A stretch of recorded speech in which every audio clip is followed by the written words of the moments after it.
Uşaqlar, bugün sizi qarşıdan gələn yeni il bayramı və dünya Azərbaycanlılarının həmrəylik günü münasibəti ilə hamınızı səmimi qəlbdən, ürəkdən təbrik edirəm. Sizin hamınıza uzun ömür, can sağlığı, xoşbəxtlik arzu edirəm. Hamınız ananızla, atanızla, qohum qardaşınızla birlikdə bu bayramı gözəl, şən keçirəsiniz. Ən böyük arzum da odur ki, dərslərinizə həmişə hazır gələsiniz, həmişə qiymətləriniz 5 olsun.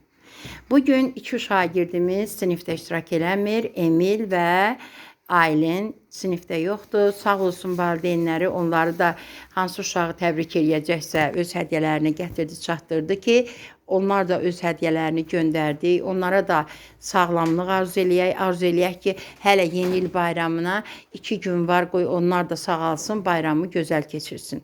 Hamınızı bağrıma basıb öpürəm, sizə xoşbəxtlik arzulayıram. Evdə mənim əvəzimə analarınızı, atalarınızı, nənələrinizi, babalarınızı təbrik eləyəsiniz.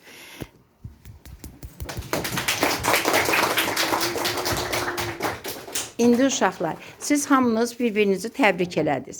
İstəyirsiniz, çox maraqlıdır sizin üçün, çox həvəsləsiniz ki, bu dəqiqə baxasınız görək yoldaşınız sizə nə alıb. İndi icazə verirəm, yavaş-yavaş səs eləmədən hədiyyələrinizi açın, baxın, sonra dərsimizə başlayaq.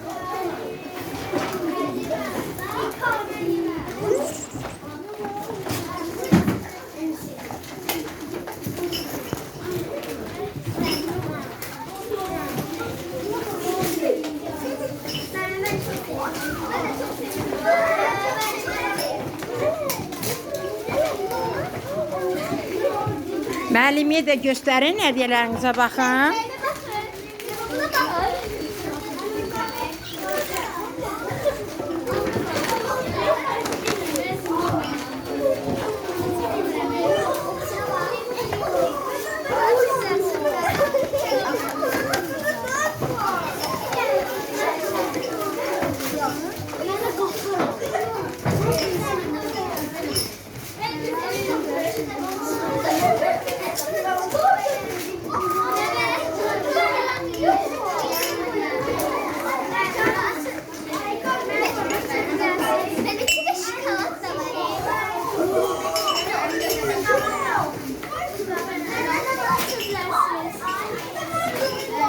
Gəldim.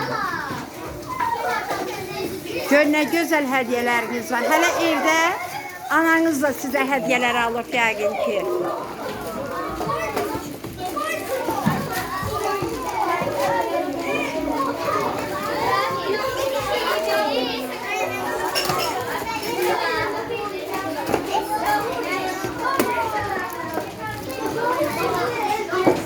Mənə sevdin hədiyyəni?